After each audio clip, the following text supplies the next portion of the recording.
CMR shopping mall మన BHEL circle లో మార్చి 20న energetic star Ram Pothineni గారిచే గొప్ప ప్రారంభం. రాష్ట్రంలో ఒక్క చోట ఒక రైతుకు ఏదన్నా నష్టం జరిగితే పరిగెత్తుకొని పోయేటోళ్ళం మేము. మా ఎమ్మెల్యేలు కానీ మేము కానీ ఇతర సహచర మంత్రులు కానీ ఆనాడు రాష్ట్ర వ్యాప్తంగా ప్రతి జిల్లాలో పంటలు ఎండుతుంటే ఒక ఎమ్మెల్యే కూడా అధికార పార్టీ ఎమ్మెల్యే ఒక మంత్రి కూడా ఇదేం విచిత్రం అండి, నాకు అర్థం కాదు. ఫేస్ చేయరా సిచ్యువేషన్ని? పరిష్కారాలు లేవా అనుకుంటే అసాధ్యమైనవా మానవులకు? చేయవచ్చు కదా ఏదో ఒకటి.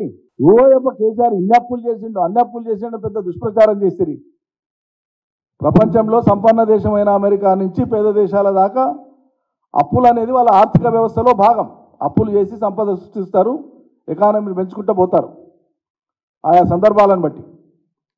ఇక దీన్ని మసిపూసి మారేడుకాయ చేసి తెచ్చిన అప్పుల మొత్తం మీద కేసీఆర్ ఇంటికి తెచ్చుకున్నట్లే వాడుకున్నట్లే దుష్ప్రచారం చేసి చాలా నీచంగా చులకనగా మాట్లాడి ప్రజలను రెచ్చగొడుతారు కదా. మరి 100 రోజులకే 16,400 కోట్లు ఎట్లా చేస్తారు మీరు? 100 రోజులకే 16,400 కోట్లు ఎట్లా చేసింది రేవంత్ సర్కార్? ఇవాళ ఏం చెప్తారు ప్రజలకు? మీరు చేసే గొప్పతనం మంచితనం ఇతరులు చేసింది చెడా? ఒకటి మాట్లాడే ముందు రేపు ఈ పరిస్థితి వస్తే ఏం జవాబు ఇవ్వవలసి ఉంటుందో అనేటువంటి స్పృహతో మాట్లాడాలి. ఎప్పుడు మాట్లాడినా ప్రభుత్వాలను నడిపేవాళ్ళు కానీ ప్రభుత్వాలకు వద్దాం అనుకునేటువంటి వాళ్ళు కానీ అలా మీరు మాట్లాడినప్పుడు మీకు స్పృహ ఉండాలి. అప్పుల గురించి మాట్లాడినప్పుడు నిలదీసి మాట్లాడతారు కదా. వాళ్ళు ఎలా ఎట్లా చేస్తున్నారు? కొన్ని చేసిండ్రు. మేము తొలి ప్రాధాన్యతగా రైతాంగాన్ని వ్యవసాయాన్ని ఎంచుకున్నాం. అలా ఫలితాలు తెచ్చినాం, అద్భుతం చేసి చూపించినాం, దేశానికి అన్నపూర్ణంగా తెలంగాణను మలిచినాం. మరి మీరేమన్నట్లా చేసిన అప్పులకెళ్ళి రైతు బంధు ఇట్లా అందరికి ఇస్తారే? ఎందుకు ఇవ్వకపోతే మరి అప్పులు బరాబర్ చేస్తారు. రైతు బంధు ఎనికే రైతులకి ఎనికే పైసలు లేవు, గుత్తేదారుల బిల్లులు ఎనికే మాత్రం పైసలు ఉంటాయి, రైతు బంధుకి ఎనికే పైసలు లేవు. సాక్షాత్తుగా ముఖ్యమంత్రి గారు అన్నారు నేనే వస్తాను పదా అని చెప్పి ఆనాడు కేసీఆర్ గారు బయలుదేరు. వాస్తవంగా నాకు అప్పుడు చేయి ఆపరేషన్ అయ్యింది. అంతకు 6 రోజుల ముందే 5-6 రోజుల ముందే భుజం ఆపరేషన్ అయ్యిండే.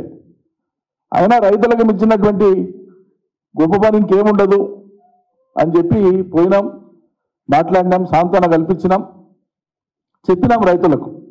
మన దగ్గరనే కాదు ప్రపంచవ్యాప్తంగా ఎక్కడైనా సరే రిలీఫ్ అండ్ రిహాబిలిటేషన్ ఉంటుంది. పునరావాస చర్యలు కొన్ని చేపడతారు. మొత్తం నష్టపరిహారం ఇచ్చేటువంటి విధానం ప్రపంచవ్యాప్తంగా ఎక్కడ ఉండదు. కనీసం మనకు కొంత మేలయ్యేటువంటిది ఆలోచన చేద్దామని డిజాస్టర్ మేనేజ్మెంట్ యాక్ట్ ప్రకారంగా ఉండేటువంటి నామ్స్ పాటిస్తే ఎకరాకు 2,500, 3,000, 3,700 కంటే ఎక్కువ రాదు ఏ పంట అయినా.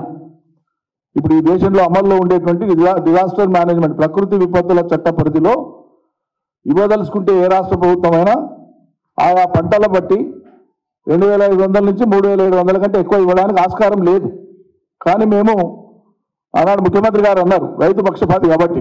సుమన్ టీవీలో మీ పర్సనల్ అండ్ బిజినెస్ ప్రమోషన్స్ కోసం కింది నెంబర్కి కాంటాక్ట్ చేయండి.